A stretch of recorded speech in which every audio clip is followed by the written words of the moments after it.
Alright, mega love shout out kay Mr. LD Bubutan, ang akong pamangkin.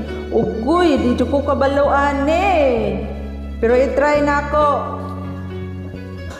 Shout out na lang diha. Lagi ka sa isip ko, o Daydream ng aking radyo.